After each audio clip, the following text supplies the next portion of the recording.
नमस्कार दोस्तों। Power of market financial education platform पे मैं अभिषेक उपाध्याय आप सभी का स्वागत करता हूं, हार्दिक अभिनंदन करता हूं। दोस्तों, इकोनॉमिकल डेटा के हिसाब से आज काफी इंपॉर्टेंट दिन था मार्केट में। और जैसा कि एक्सपेक्टेड एक्सप्रेशन भी यही बन रही थी कि एक साइडवेज ट्रेंड मार्केट के अंदर देखने को मिला है, थोड़ा नेगेटिव बायस रहा है। अगर अपन मार्केट के ओपनिंग की बात करें, निफ्टी और बैंक निफ्टी एक जबरदस्त गिरावट के साथ में ओपनिंग देखने को मिली और उसके बाद मार्केट के अंदर एक रिकवरी होकर निफ्टी की अगर अपन बात करें तो 23,000 के ऊपर की क्लोजिंग देखने को मिली है। 23,045 के आसपास 26 पॉइंट नीचे बंद है। बैंक निफ्टी 49,500 के आसपास बंद है और सेंसेक्स 76,170 के आसपास क्लोजिंग देखने को मिली है। तो जैसा कि एक्सपेक्टेड भी था कि एक साइडवेज नेगेटिव ट्रेंड के साथ एक वॉलेटिलिटी देखने को मिली है, क्योंकि कारण ये था कि भारत के अंदर 4 बजे भारत का सीपीआई इन्फ्लेशन का जनवरी 2025 का डेटा अनाउंस होना था। तो भारत का IIP index for industrial production का डेटा भी आज अनाउंस होना था। इसके अलावा मैन्युफैक्चरिंग प्रोडक्शन का भी डेटा निकल के आना, साथ ही साथ 7 बजे अमेरिका के अंदर इन्फ्लेशन का जनवरी 2025 का भी डेटा आना था। ये सारे डेटा जो है अनाउंस हो गए। किस तरीके के डेटा रहे और मार्केट के ऊपर क्या असर पड़ सकता है, आज की वीडियो में डिटेल में चर्चा करने वाले हैं। इसके अलावा ग्लोबल फैक्टर्स की बात होगी, ग्लोबल इकोनॉमिकल फैक्टर्स में बात होगी, साथ ही साथ में ग्लोबल मार्केट्स में Dow Jones, Nasdaq, Standard and Poor जैसे जो अमेरिका के इंपॉर्टेंट इंडाइसेस है वहां पे क्या ट्रेंड देखने को मिल रहा है, डेटा आने के बाद में खासकर डाउ जोन्स फ्यूचर में क्या ट्रेंड है। इसके अलावा भारत के शेयर बाजार में आज एक ओवरऑल क्या फैक्टर्स रहे हैं जो इन्होंने मार्केट को डोमिनेट किया है और आने वाले दिनों में मार्केट का क्या ट्रेंड देखने को मिल सकता है, क्योंकि ट्रेडर्स और इन्वेस्टर्स दोनों के मन में कहीं ना कहीं डर का माहौल बना हुआ है। जिस तरीके से भारत के शेयर बाजार में लगातार गिरावट देखने को मिले, सारे इंपॉर्टेंट पॉइंट आज की वीडियो में डिटेल में चर्चा करने वाले हैं। डिस्क्लेमर ये है कि पावर ऑफ मार्केट एक फाइनेंशियल एजुकेशन और कंटेंट क्रिएशन प्लेटफॉर्म है और किसी भी तरीके की investment advice, trading advice, stock tips देने का काम पावर ऑफ मार्केट नहीं करता। इसके लिए आपको सेबी रजिस्टर्ड इन्वेस्टमेंट एडवाइजर और रिसर्च एनालिस्ट से संपर्क करना चाहिए। जो भी हमारे यूट्यूब लाइव है, सोशल मीडिया के किसी भी प्लेटफॉर्म पे हमारा कोई भी वीडियो है, सोशल मीडिया के किसी भी प्लेटफॉर्म पे पावर ऑफ मार्केट का कोई भी पोस्ट है, किसी भी तरीके का कंटेंट केवल एजुकेशन, नॉलेज और इन्फॉर्मेशन पॉइंट ऑफ व्यू से रहता है। हमारा जो ऑब्जेक्टिव है भारत की रिटेल पब्लिक और ट्रेडर्स और इन्वेस्टर्स में फाइनेंशियल एजुकेशन, अवेयरनेस और लिटरेसी को लगातार बढ़ाने का काम पावर ऑफ मार्केट कर रहा है। चलिए शुरुआत करते हैं और सबसे पहले समझने की कोशिश करते हैं कि भारत के अंदर जो इन्फ्लेशन का डेटा निकल के आना था वो किस तरीके का डेटा निकल के आया है। तो अगर हम बात करें तो भारत का 4 बजे सीपीआई इन्फ्लेशन का जनवरी 2025 का जो डेटा निकल के आया है वो 4.31% निकल के आया है। अब आपको इसको पर्सपेक्टिव में लेना पड़ेगा। अक्टूबर से अगर हम बात करें, अक्टूबर में भारत का जो सीपीआई इन्फ्लेशन का डेटा था वो 6% के ऊपर हो गया था। नवंबर में भी जो इन्फ्लेशन का डेटा था 5.48% के आसपास था और अभी जो वो रिसेंट में डेटा था वो 5.22% के आसपास था दिसंबर का। तो अक्टूबर के बाद से जो इन्फ्लेशन की ट्रेजेक्टरी लगातार ऊपर की तरफ जा रही थी, वहां पे एक गिरावट देखने को मिली है। तो इकोनॉमी के पॉइंट ऑफ व्यू से एक अच्छी बात है। पर दूसरी बात आपको इसको इस पर्सपेक्टिव में भी लेना होगा कि अभी जो आरबीआई का टारगेट है 4%, उससे अभी भी ये करीब करीब 31 बेसिस पॉइंट जो है दूर है।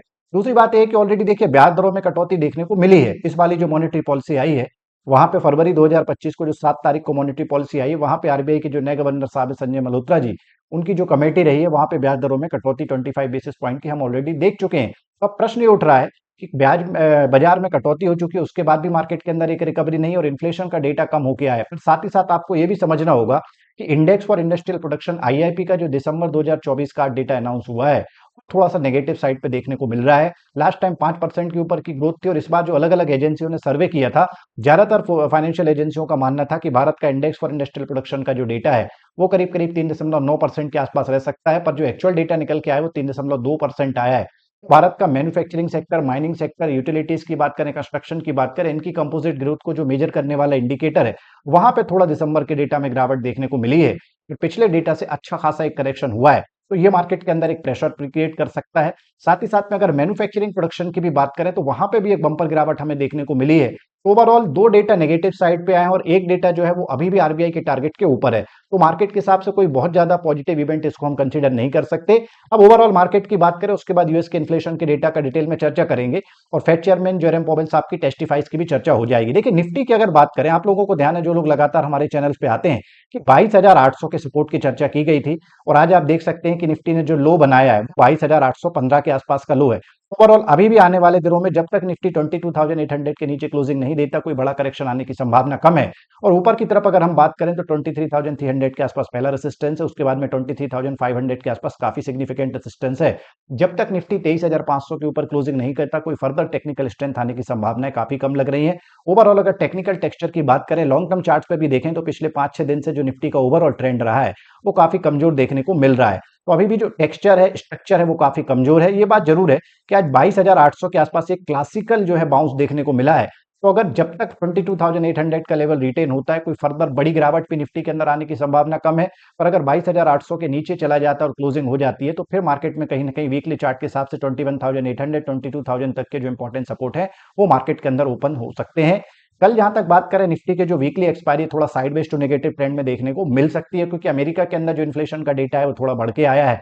और ओवरऑल जो फेड चेयरमैन जेरम पॉवेल साहब का जो टेस्टिफाइज भी है, वहां पे भी यही सिग्नल मिल रहा है कि आने वाले दिनों में अगर अमेरिका में लेबर मार्केट का और इकोनॉमी का डेटा स्ट्रांग रहता है तो ब्याज दरों में कटौती होने की संभावना कम है। अभी भी जो फेड चेयरमैन जेरम पॉवेल साहब ने ये कहा है कि we would be mainly focus on the data rather than to the instruction given by the President Donald Trump. तो ये काफी इंटरेस्टिंग होगा देखना कि जो मार्च में अमेरिका के अंदर फेडरल ओपन मार्केट कमेटी की मीटिंग है वहां पे किस तरीके का निर्णय लिया जाता है। अब अगर अपन बात करें कि बैंक निफ्टी के अंदर किस तरीके का सेटअप लग रहा है, देखिए बैंक निफ्टी के भी अगर स्ट्रक्चर की बात करें तो आज रिकवरी बैंक निफ्टी के अंदर भी शानदार देखने को मिल रही है। एक चीज जरूर है कि बैंक निफ्टी के अंदर अभी भी लगातार ये 48,700 48,800 के आसपास सपोर्ट ले रहा है। फर्दर जो इंपॉर्टेंट सपोर्ट बैंक निफ्टी के अंदर देखने को मिल रहा है 48,300 के आसपास है।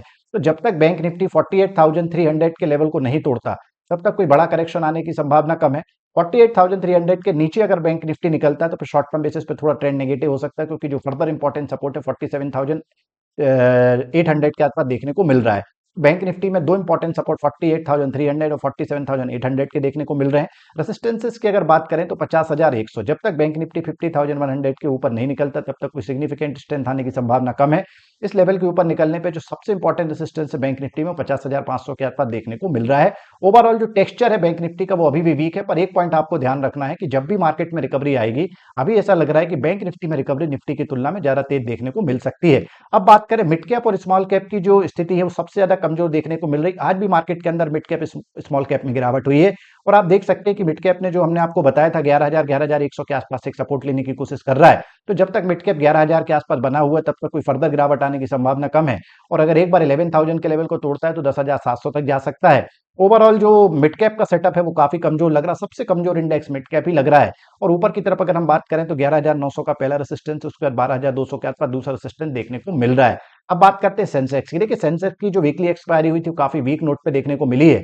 और आप लोग जानते हैं कि लगातार मैं आपसे 75,300 के सपोर्ट की बात कर रहा था। आज सेंसेक्स ने एक्जैक्टली 75,300 के आसपास एक सपोर्ट देखने को मिला है। तो आने वाले दिनों में जब तक 75,300 के लेवल को सेंसेक्स होल्ड करता है कोई बड़ा करेक्शन आने की संभावना कम है। ऊपर 76,900 का पहला रेसिस्टेंस है। इस रेसिस्टेंस के ऊपर अगर बात करें तो सेंसेक्स के अंदर 77,900 के आसपास दूसरा रेसिस्टेंस देखने को मिल रहा है। तो 76,800 900 की रेंज में एक इंपॉर्टेंट रेसिस्टेंस का, 77,900 की रेंज में दूसरा इंपॉर्टेंट रेसिस्टेंस देखने को मिल रहा है। ओवरऑल जो टेक्सचर है सेंसेक्स का वो भी काफी कमजोर देखने को मिल रहा है। अब बात करते हैं कि अमेरिका के अंदर जो आज इन्फ्लेशन का डेटा निकल के आया है वो 3% का डेटा निकल के आया है। अमेरिका में भी अगर अपन बात करें तो पिछले महीने जो दिसंबर का डेटा था वो 2.9% था, उसके पहले 2.7% था, 2.6% था, 2.4% था। तो अमेरिका के अंदर जो फेडरल ओपन मार्केट कमेटी का बेसिकली जो टारगेट है इन्फ्लेशन को लेके वो 2% का सेट किया गया है। पर पिछले कई महीनों से हम देख रहे हैं कि जो टेक्सचर है इन्फ्लेशन सीपीआई का वो ऊपर की तरफ देखने को मिल रहा है। अमेरिका में इंटरेस्टिंग बात यह है कि वहां पे 100 बेसिस पॉइंट का ऑलरेडी ब्याज दरों में कटौती की जा चुकी है। और अब वहां पे अगर दो तीन पॉलिसीज में अगर कटौती नहीं भी की जाती तो भी इकोनॉमी के हिसाब से उतना ज्यादा नेगेटिव नहीं रहेगा, क्योंकि ग्रोथ के हिसाब से जो मोमेंटम देना था उसमें 100 बेसिस पॉइंट की कटौती हो चुकी है। तो शॉर्ट टर्म बेसिस पे अगर अमेरिका के शेयर बाजार की बात करें तो वहां पे जरूर ये हो सकता है कि थोड़ी गिरावट आए, और ऑलरेडी जो डाउ जोन्स वगैरह जो इंपॉर्टेंट इंडेक्स है उनमें सपोर्ट जो है वो 43,900 से 43,800 के आसपास देखने को मिल रहा है। और जो रेसिस्टेंस है वो 45,100 के जोन में देखने को मिल रहा है। तो दोनों तरफ में जिस भी तरफ मार्केट टूटेगा एक बड़ा ब्रेकआउट आ सकता है। नीचे अगर जाता है 43,900 के नीचे तो 43,400 तक स्लिप हो सकता है, और 45,100 के ऊपर निकलता है तो 45,500 46,000 तक के आने वाले दिनों में रेसिस्टेंस डाउ जोन्स के अंदर देखने को मिल सकते हैं। अब बात करते हैं कि आज करेंसी मार्केट में क्या हुआ है। तो देखिए करेंसी मार्केट की अगर अपन बात करें, सबसे बड़ी समस्या भारत के लिए वहीं से बनी हुई है, और आप लगातार देख रहे हैं कि आज भी देखिए एक रिकवरी देखने को मिल रही है। तो एक बात जरूर है कि ये जो गिरावट आई है ये आर्टिफिशियल है। नेचुरल जो मार्केट में डिमांड एंड सप्लाई होता है उसके हिसाब से अभी भी हमें ऐसा लग रहा है कि हमारा जो रुपया है वो फर्दर वीकनेस की तरफ जा सकता है। 90-92 तक के लेवल एक स्टडी के साथ से निकल के आ रहे हैं। ओवरऑल जो फर्दर इंपॉर्टेंट अभी रेसिस्टेंस है वो 88 के आसपास देखने को मिल रहा है, और जो सपोर्ट है वो 86 के आसपास है। जब तक 86 के नीचे नहीं जाता हमारे मार्केट के लिए पॉजिटिव सिग्नल नहीं होगा, और अगर 88 के ऊपर निकलता है तो 88.25 88.5 तक जा सकता है। तो जो संकेत है यूएसडी आईएनआर से वो लगातार अभी भी नेगेटिव साइड पे देखने को मिल रहे हैं।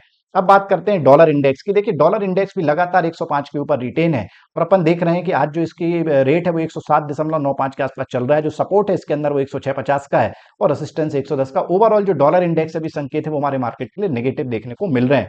अब बात करते हैं यूएस 10 ईयर बॉन्ड डील की। जैसा कि आप लोग जानते हैं कि अमेरिका के बॉन्ड मार्केट के अंदर भी लगातार जो फ्लो है वो लगातार बढ़ रहा है। और आज की भी बात करें तो देखिए ये जो सिग्नल है हमारे मार्केट के लिए काफी नेगेटिव है। 4.65 के आसपास अमेरिका का 10 ईयर बॉन्ड यील्ड चल रहा है और इसमें जो इंपॉर्टेंट रेजिस्टेंस है 4.8 का, अगर इसको क्रॉस करता है तो 5 तक जा सकता है और नीचे जो सपोर्ट है 4.25। तो ओवरऑल तीनों ही अगर ग्लोबल इंडिकेटर को समराइज करें तो जो सिग्नल लग रहे हैं हमारे मार्केट के लिए वो अभी भी वीकनेस के ही लग रहे हैं। एक बार अपन इंटरनेशनल मार्केट में क्रूड ऑयल का ट्रेंड भी देख लेते हैं। जैसा कि आज आप लोग जानते हैं कि इसकी इन्वेंट्री निकल के आना, तो एग्जैक्ट सिचुएशन रात में 9:30-10 बजे के आसपास आपको पता चलेगी। आप देख सकते हैं कि $78 पर बैरल के आसपास इसको रेसिस्टेंस मिल रहा है, जो मैंने आपको कई दिन पहले बताया था।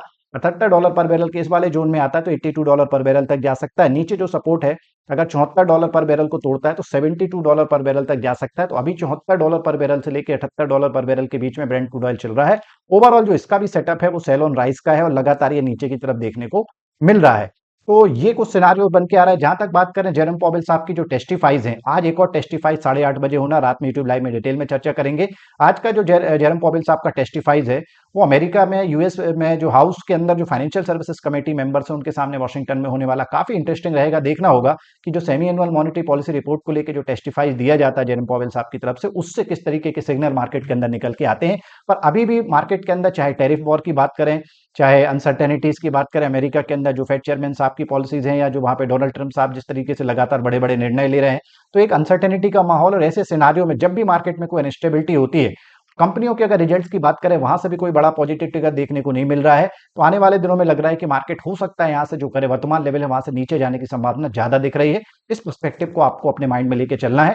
और अगर आपके मार्केट से एनालिसिस संबंधित, ग्लोबल मार्केट इकोनॉमी, जियो इकोनॉमिक संबंधित कोई भी क्वेश्चन अगर आपके माइंड में, तो रात में यूट्यूब लाइव में जुड़ सकते हैं। वीडियो अगर आपको पसंद, लाइक शेयर सब्सक्राइब करिए। Thank you very much.